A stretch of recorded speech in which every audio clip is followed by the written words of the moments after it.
우리 좌우에 계신 분들과 인사하겠습니다. 잘 오셨습니다. 사랑합니다. 축복합니다. 또 선포하겠습니다. 예수님이 부활하셨습니다. 살아계셔서 당신과 함께하고 계십니다. 할렐루야.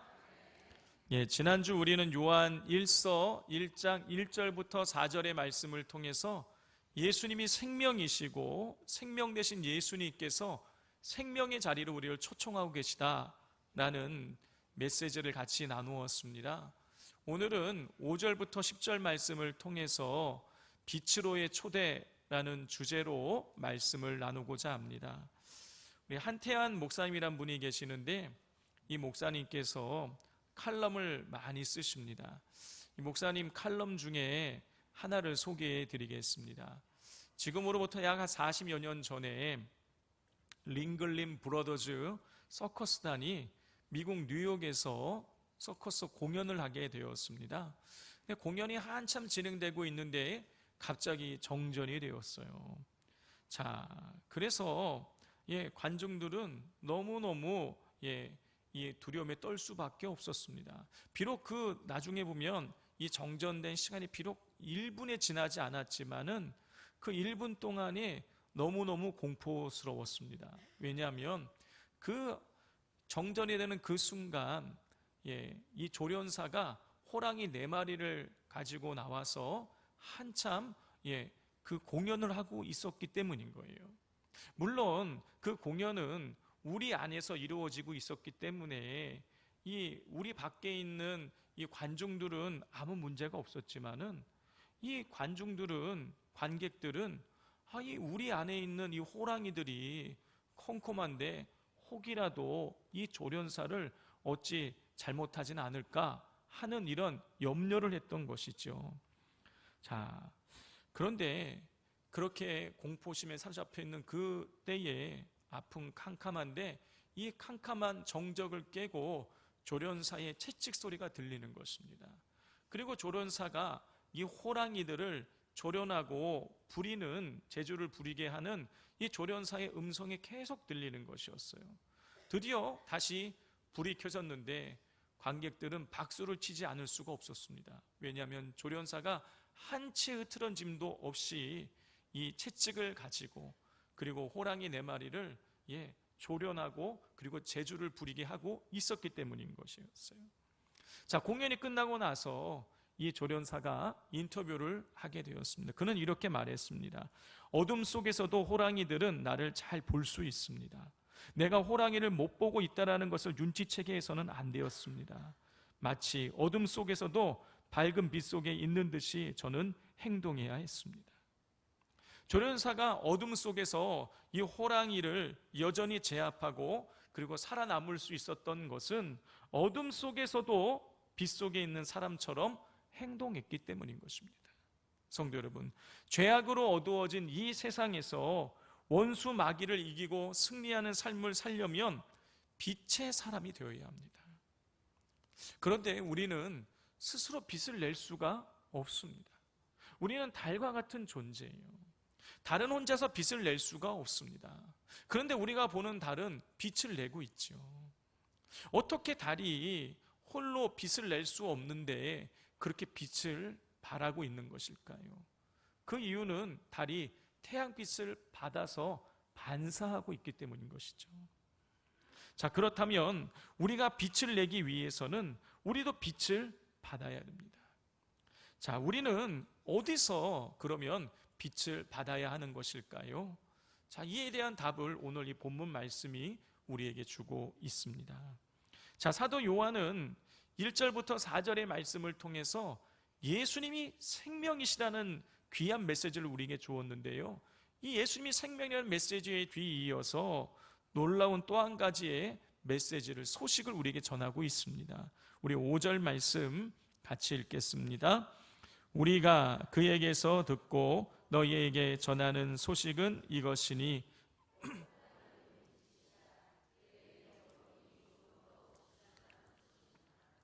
사도 요한은 하나님이 빛이시다, 하나님은 빛 가운데 계시기 때문에 어둠이 조금도 하나님과 함께 할 수 없다, 하나님께는 어둠이 없다라고 그렇게 소개를 하고 있습니다.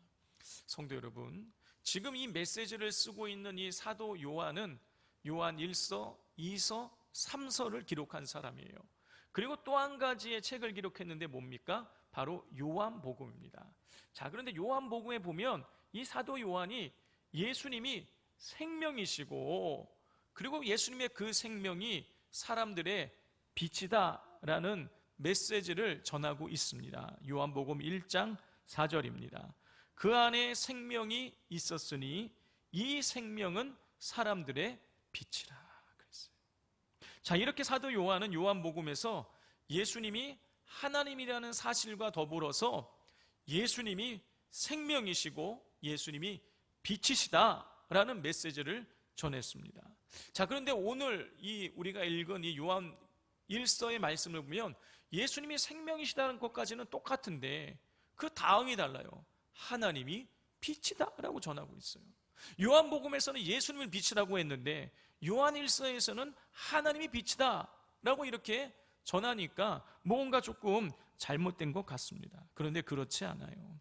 성부 하나님, 성자 예수님, 성령 하나님이 삼위일체 되신 분이라는 것을 우리가 믿는다라면 하나님이 빛이시라는 얘기는 예수님이 곧 빛이시라는 얘기고, 예수님이 생명이시라는 얘기는 하나님이 생명이라는 뜻인 것이죠. 성도 여러분, 하나님은 빛이십니다. 하나님이 빛이시라고 할 때에 이 빛은 하나님의 속성, 다시 말해서 하나님의 총체적인 성품을 나타내는 거예요. 자, 하나님께서는 당신이 빛이시라는 것을 창조를 통해서도 우리에게 가르쳐 주셨어요. 자, 성도 여러분, 하나님께서 이 땅을 창조하시면, 천지 만물을 창조하시면서 가장 먼저 창조하신 것이 무엇입니까? 빛이에요.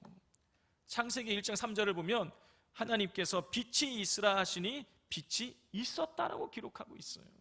그리고 그 빛을 하나님이 보시기에, 빛이 보시기에 좋았다라는 기록도 나옵니다. 성도 여러분, 하나님이 모든 것들보다 가장 먼저 빛을 창조하신 이유가 무엇입니까? 하나님이 빛이시기 때문인 거예요.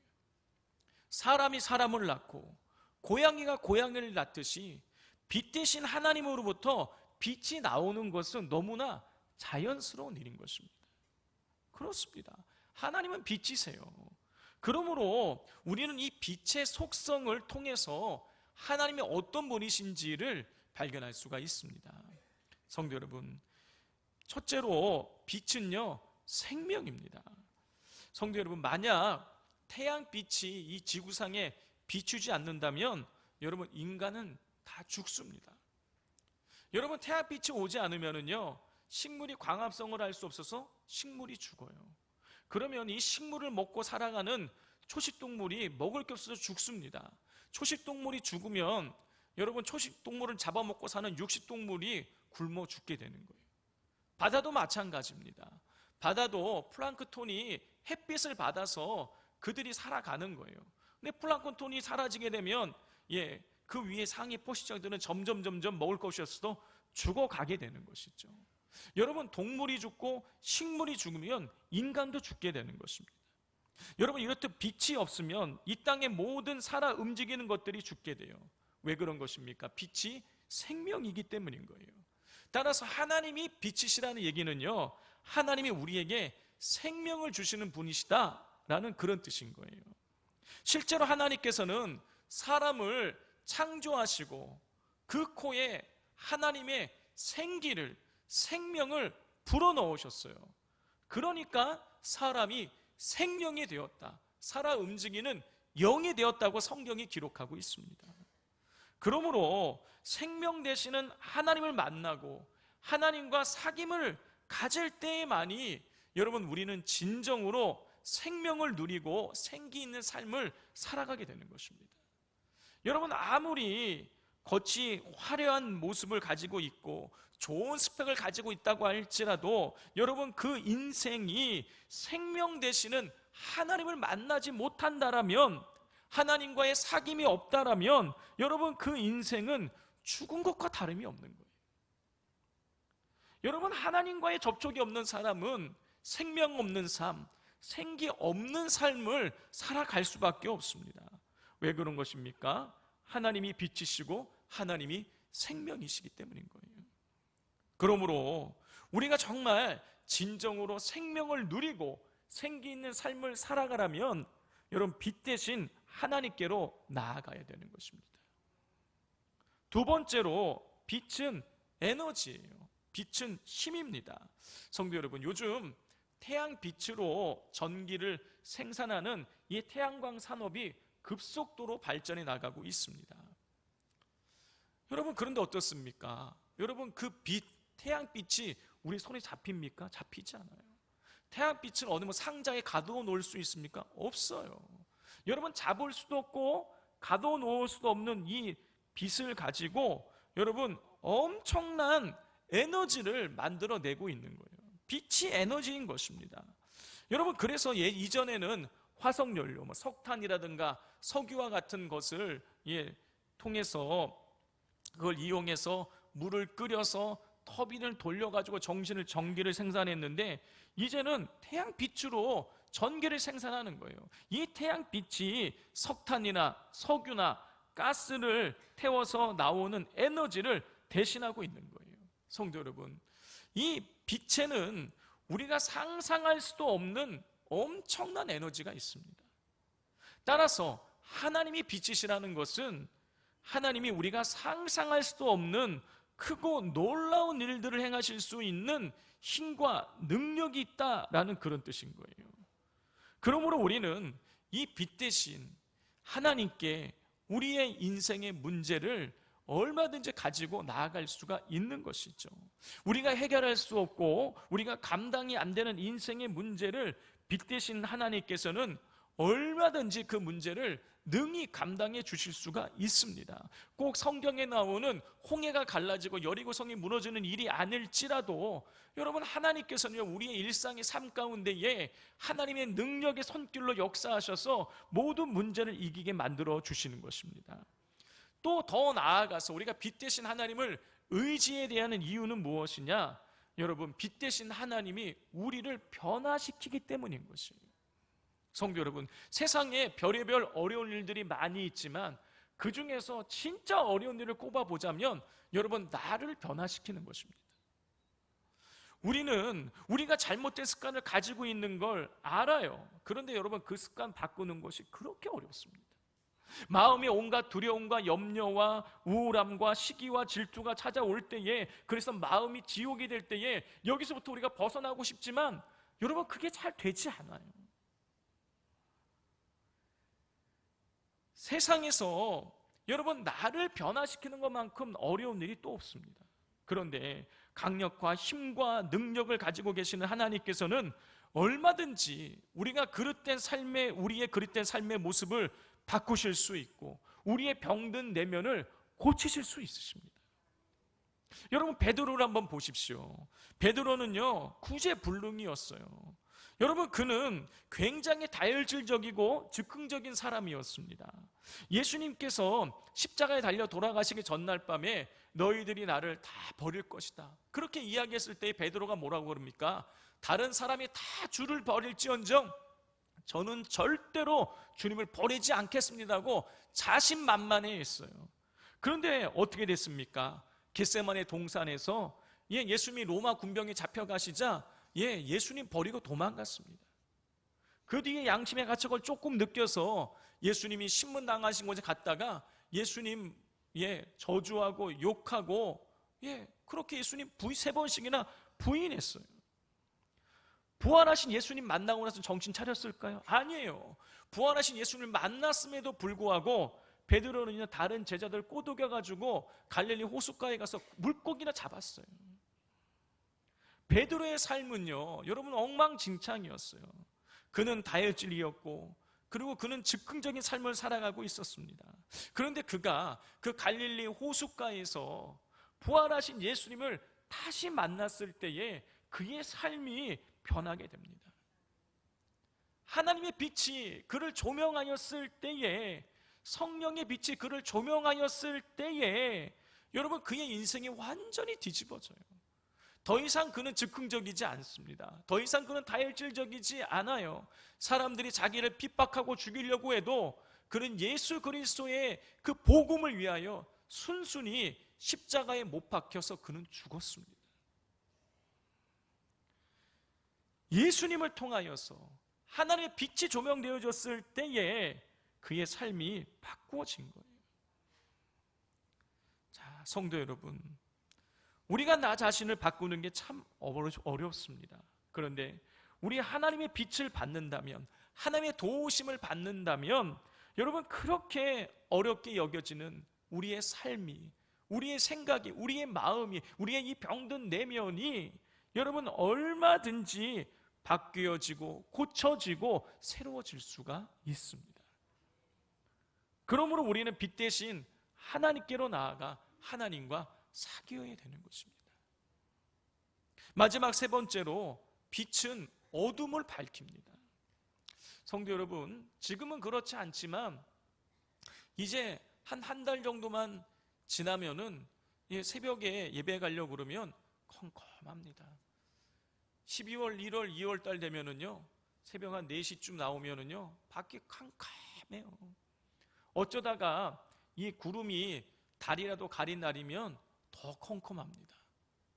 사방을 둘러봐도 다 컴컴해요. 어둡습니다. 그래서 이런 생각이 들어요. 이 어둠이 계속될 것 같은 거예요. 이 어둠이 지속될 것 같은 거예요. 어둠이 사라지지 않을 것 같은 거예요.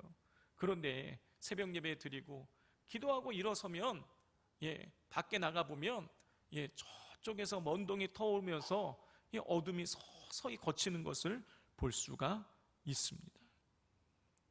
성도 여러분, 빛은 어둠을 몰아냅니다. 빛과 어둠이 같이 공존할 수가 없어요. 그렇기에 여러분 5절에서 빛 대신 하나님께는 어둠이 조금도 없다고 기록하고 있는 것입니다. 근데 여기서 이 어둠이란 이 하나님이 원치 않는 죄를 말하는 거예요. 우리 6절 말씀을 같이 한번 읽겠습니다. 만일 우리가 하나님과 사귐이 있다 하고 어둠에 행하면 거짓말을 하고 진리를 행하지 아니함 이거니와. 빛 대신 하나님과 사귐이 없는 자들은 어둠 속에 있기 때문에 거짓말을 하고 진리를 행하지 않게 됩니다. 따라서 하나님이 빛이시라는 것은 하나님이 의로우신 분이시고 그리고 진리 그 자체이심을 나타내는 거예요. 자, 그러면 여러분 이 빛 대신 하나님과 여러분 사귐을 갖게 되면 여러분 어떤 삶을 살아가게 될까요? 우리 7절 말씀을 같이 읽겠습니다. 그가 빛 가운데 계신 것 같이 우리도 빛 가운데 행하면 우리가 서로 사귐이 있고 그 아들 예수의 피가 우리를 모든 죄에서 깨끗하게 하실 것이요. 그래요. 여러분, 하나님의 빛이 비추어지게 되면 하나님과 사귐을 갖게 되고 우리가 빛 가운데 행하게 되는 거예요. 다시 말해서 6절과 7절을 우리가 이어서 생각을 해보자면 우리가 빛 대신 하나님의 조명을 받게 되면 우리가 거짓말 대신에 의를 행하고 그리고 진리를 따르게 되는 것입니다. 자, 헬라 시대 때부터 내려오는 이야기가 있습니다. 어느 날 한 맹인이 칠흑 같은 어둠 속에서 등불을 들고 길을 나서게 되었습니다. 이 맹인이, 앞을 보지 못하는 맹인이 등불을 켠 이유는 자기는 비록 이 등의 빛을 보지는 못하지만 이 캄캄한 밤에 혹이라도 자기랑 앞에 오는 사람이 이 부딪힐까봐 이 등을 보고 피하라고 그 등을 가지고 나갔던 것이었어요. 자, 이 맹인이 컴컴한 밤에 등불을 들고 천천히 앞을 향해 가고 있는데 그만 어떤 사람과 탁 하고 부딪히고 말았습니다. 그러자 맹인이 당신은 눈이 없어. 나는 맹인이라 앞을 보지 못하지만 앞을 보는 당신은 어찌 내가 들고 있는 등불을 보지 못하시오? 하면서 화를 내었다고 합니다. 그러자 이 맹인과 부딪힌 사람이 떠듬떠듬 자기의 손으로 맹인 손에 들려있는 등을 확인하더니 이렇게 말했습니다. 당신이 들고 있는 등의 불은 이미 꺼져 있습니다. 성도 여러분, 예수님께서는 우리를 세상의 빛이라고 부르셨어요. 그러므로 우리는 빛을 발해야 됩니다. 빛의 사명을 감당해야 되는 거예요. 그런데 혹시 우리 성도님들의 빛이 꺼져 있지는 않으십니까? 그리고 빛이 꺼져 있는데도 빛이 꺼진지를 모르고 그러고 살아가고 계시지는 않으십니까? 등이 있지만 그 안에 불이 꺼져 있으면 그 등이 아무짝에 쓸모없듯이 여러분, 빛으로 부름받은 우리가 빛을 발하지 않으면, 다시 말해서 거짓말을 하고 진리를 따르지 않고 불의를 행하면 여러분, 우리는 더 이상 빛의 자녀일 수가 없습니다. 빛으로 부름받은 우리는 의를 행하고 진리를 따라야 합니다. 다시 말해서 하나님으로부터 빛을 받아 빛 가운데 행해야 되는 것이에요. 왜냐하면 그렇게 빛을 받아서 빛 가운데 행하며 살아갈 때 여러분, 하나님의 생명과 하나님의 능력을 누릴 수 있게 되고, 더 나아가 빛 가운데 행하며 진리를 따라 살아가기 때문인 것입니다. 자, 그러면 반대로 빛으로 부름을 받았지만 그 안에 빛이 꺼진 사람들은 어떻게 해야 될까요? 어떻게 해야 그 빛을 다시 회복할 수 있을까요? 오늘 본문 말씀에서 그에 대한 답을 우리에게 주고 있어요. 방법은 아주 간단합니다. 뭐냐? 죄를 회개하는 것입니다. 어둠 속에서 행하던 일, 즉 거짓말을 하고 진리를 따르지 않고 불의를 행하는 것을 철저하게 회개하는 것입니다. 회개할 때 하나님의 빛을 받는 것을 방해하는 죄악이 물러가게 되는 거예요.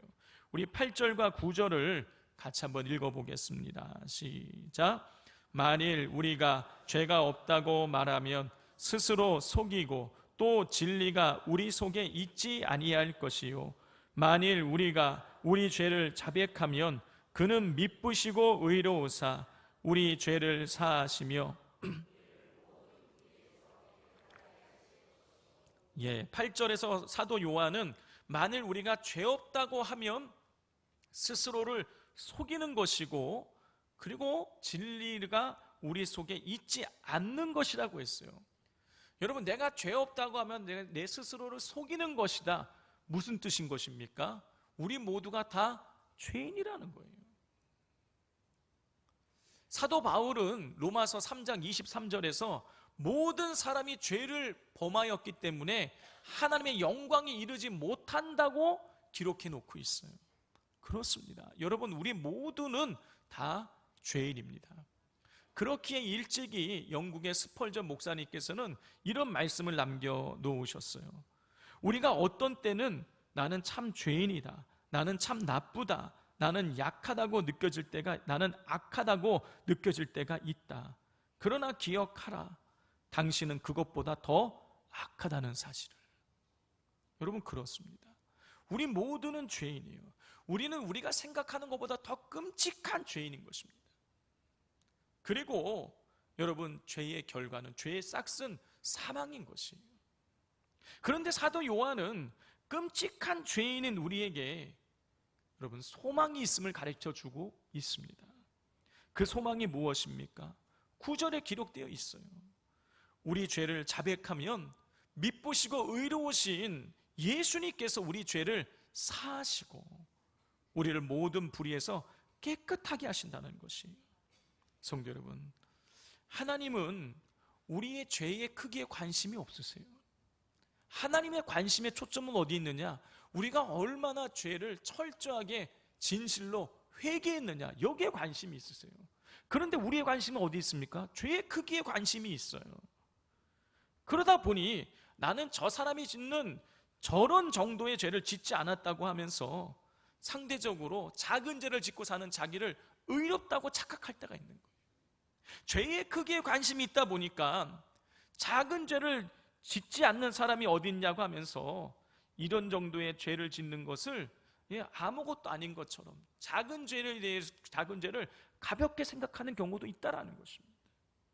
또 어떤 사람은 심각한 죄를 짓고 나서 그것을 숨기기 위해서 온갖 노력을 다 기울여요. 그러다가 남에게 자기의 죄가 탄로나지 않으면 스스로 의로운 체하고 가면을 쓰며 살아가게 되는 것입니다. 성도 여러분, 쓰레기를 감추면 감출수록, 오래 가지고 있으면 있을수록 악취가 심해지는 거예요. 여러분, 쓰레기를 해결하는 방법은요, 버리는 것이에요. 마찬가지로 쓰레기와 같이 냄새나는 죄를 숨긴다고 여러분 문제가 해결되지 않습니다. 죄를 숨기면 숨길수록 우리의 영혼이 병들게 되고 우리 마음에 독초가 자라나서 우리 스스로를 죽이고 그리고 우리 주변에 있는 사람들에게 해를 끼치게 되는 거예요. 왜 죄를 해결하지 않으면 여러분 우리의 영혼이 병이 들고 마음에 독초가 자라나서 우리 스스로를 죽이고 이웃을 해하게 되는 것일까요? 그 이유는 우리가 의를 행하고 진리를 따르게 하는 하나님의 빛을 비추는 것을 죄가 가로막기 때문인 것입니다. 이사야 59장 1절 2절입니다. 여호와의 손이 짧아 구원하지 못하심도 아니요 귀가 둔하여 듣지 못하심도 아니라 오직 너희 죄악이 너희와 너희 하나님 사이를 갈라 놓았고 너희 죄가 그의 얼굴을 가리어서 그의 너희에게 듣지 않으시게 함이니라. 여러분, 성경은요 죄악이 하나님과 우리 사이를 갈라놓는다고 가르쳐주고 있어요. 죄악이 하나님의 얼굴을 가린다라는 거예요. 그러므로 우리는 죄의 크기와 상관없이 여러분 우리의 죄를 철저하게 회개해야 되는 것입니다. 절대로 죄를 가볍게 여겨서는 안 돼요. 나는 저 사람이 짓는 저런 끔찍한 죄는 파렴치한 죄를 나는 짓지 않았어 하면서 우리 안심하면 안 된다는 거예요. 모든 죄를 하나님 앞에 낱낱이 아뢰며 회개해야 됩니다. 왜냐하면 회개할 때 죄가 사라지고 회개할 때 생명이 되시고 우리의 삶을 바꾸시고 우리로 하여금 의를 행하고 진리를 따르게 하는 하나님의 빛이 우리에게 다시 비추어지기 때문인 것입니다. 그러므로 우리는 죄를 반드시 회개함으로 다루어야 됩니다. 성도 여러분, 예수님께서 공생애를 시작을 하시면서 가장 먼저 하신 말씀이 뭔지 아십니까? 회개하라, 천국이 가까이 왔느니라. 예수님께서 나를 믿어라, 나를 믿고 구원받으라 이 말씀 전하시기 전에 먼저 하신 말씀이 뭐냐면 회개하라는 거예요. 여러분, 예수님께서 나를 믿고 천국 가라, 나를 믿고 구원받으라 이런 메시지를 전하기 전에 먼저 회개하라는 메시지를 전한 이유가 무엇이겠습니까? 여러분, 죄를 회개할 때만이 하나님의 빛이 비추어지고 죄를 회개할 때만이 하나님과의 사귐이 시작되기 때문인 거예요. 그렇기 때문에 여러분 전 세계의 부흥의 역사를 살펴보면 여러분 그 부흥은요 항상 회개로부터 시작이 되었어요. 1907년 1월 2일부터 1월 15일까지 무려 14일 동안 2주 동안 평양 장대영 교회에서 부흥회가 열렸습니다. 물론 은혜 받고자 모였기에 하나님께서 매 집회마다 은혜를 부어주셨지만 무언가 사람들은 답답함을 느끼고 있었어요. 폭포수와 같은 은혜가 쏟아지는 것이 아니라 정말 이슬비와 같이 찔끔찔끔 은혜가 부어지고 있었기 때문에 사람들은 이 답답함을 느끼고 있었습니다. 그런데 그렇게 하루 이틀 시간이 지나서 드디어 이제 내일이면 집회가 마치는 날이에요. 집회가 마치기 전날 밤인 1907년 1월 14일 저녁 집회 때에 하나님께서 이 평양 장대영 교회에 모여있는 600여 성도들 가운데에 회개의 영을 부어 주셨습니다. 길선주 장로님께서 앞으로 나오셔서 하나님과 사람들 앞에서 자기의 죄를 회개하셨어요. 나는 아간과 같은 자입니다. 나 때문에 하나님이 축복을 주실 수가 없었습니다. 무슨 얘기냐? 나 때문에, 자기의 죄 때문에 지금 이 부흥의 기간 동안 은혜가 내리지 않았다, 그런 뜻인 거예요. 약 1년 전에 내 친구 중 한 사람이 임종시에 나를 자기 집으로 불러서 말하기를, 길장로, 나는 이제 세상을 떠날 것 같으니 내 재산을 잘 정리해 주시오. 내 아내는 셈이 약하기 때문이요 라고 부탁했습니다. 나는 내가 잘 돌보아 드릴 테니 염려하지 말라고 대답했습니다. 그러나 미망인의 재산을 관리하다 나는 미화 100달러 상당의 금액을 사취했습니다. 나는 하나님의 일을 방해해 온 것입니다. 내일 아침에 그 돈 전액을 미망인에게 돌려 드리겠습니다. 길서주 장로가 공개적으로 자기의 죄를 하나님과 성도들 앞에서 회개했습니다. 그러자 누가 시키지도 않았는데 자발적으로 한 사람씩 나와서 자기의 죄를 회개하기 시작했어요. 어떤 여인은 나와서 청일전쟁 당시에 자신이 자기의 아이를 죽였다고 고백을 했습니다. 어떤 사람은 불치병에 걸려서 아파하는 아내를 매일 술을 먹고 저주를 퍼부었다고 고백을 했어요. 어떤 사람은 자신이 첩을 2명이나 두고 가정을 돌보지 않았다고 회개했습니다. 어떤 여성은 선교사의 돈을 14전을 훔쳤다고 회개했어요. 이렇게 죄를 한 사람 한 사람씩 나와서 회개하기 시작하자 사경에 참석한 600여 명의 성도들은 모두 마룻바닥에 주저앉아서 무릎을 꿇고 통곡하며 눈물로 죄를 회개하기 시작했습니다. 당시 그 장면을 목격했던 선교사는 이렇게 기록을 해놨어요. 마치 감옥의 지붕을 여는 것과 같았다. 살인, 강도, 강간 등 상상할 수도 없는 엄청난 죄가 고백되었다. 이렇게 성도들이 회개하자 그렇게 이슬비처럼 찔끔찔끔 내리던 은혜가 강하게 내리기 시작했어요. 성령이 폭포수와 같이 임재하게 되었고 모두 성령의 충만함을 받게 되었습니다. 그리고 그날부터 그들의 삶이 변하기 시작했어요. 그 다음날 이 평양 시내가 발칵 뒤집어지기 시작했습니다. 그날 그 전날 밤에 그렇게 눈물로 회개하던 성도들이 자기가 죄 지은 사람들, 상처 준 사람들, 물건 훔친 그런 집들을 찾아다니면서 용서를 구하고 자기들이 훔친 것들 또 손에 끼친 것들을 다 갚기 시작했기 때문인 거예요. 회개하자 빛이 비추었어요. 그러자 어둠의 죄가 물러가고 성령이 임했습니다. 회개하자 사람들이 어둠의 일을 버리고 의를 행하고 진리를 따르게 되었어요. 그렇게 지긋지긋하게 죄 가운데 살아가던 인생들이 그들의 삶이 스스로도 변하고 싶어도 변화지지 않았던 그들의 삶이 변하게 되었어요. 성도 여러분, 빛 대신 하나님과의 관계는 회개로부터 시작이 됩니다. 이 사실을 가슴에 새기시고 하나님 앞에서 죄를 철저하게 다루시며 회개하실 수 있기를 바랍니다. 그럴 때 하나님의 생명과 하나님의 능력을 경험하게 될 것이고 의를 행하며 진리를 따르는 하나님 기뻐하시는 빛의 자녀로서의 사명을 감당하게 될 것입니다. 기도하겠습니다. 만일 우리가 죄가 없다고 말하면 스스로 속이고 또 진리가 우리 속에 있지 아니할 것이요 만일 우리가 우리 죄를 자백하면 그는 미쁘시고 의로우사 우리 죄를 사하시며 우리를 모든 불의에서 깨끗하게 하실 것이요 하나님 아버지, 우리 모두는 다 죄인입니다. 죽을 수밖에 없는 죄인입니다. 그런데 우리 예수님을 통하여서 우리가 회개할 때에 우리의 모든 죄를 사하여 주신다고 우리에게 약속을 주시니 너무나 감사를 드립니다. 이 약속을 우리가 부여잡고 우리의 죄를 낱낱이 고백하게 하여 주시고 우리가 회개하며 나갈 때에 우리에게 다시금 하나님의 빛이 비추어지게 하여 주셔서 하나님의 능력을 경험하고 하나님의 생명을 경험하고 하나님의 진리를 따라 살아가는 복된 인생이 되게 하여 주시옵소서. 예수님의 이름으로 기도드립니다. 아멘.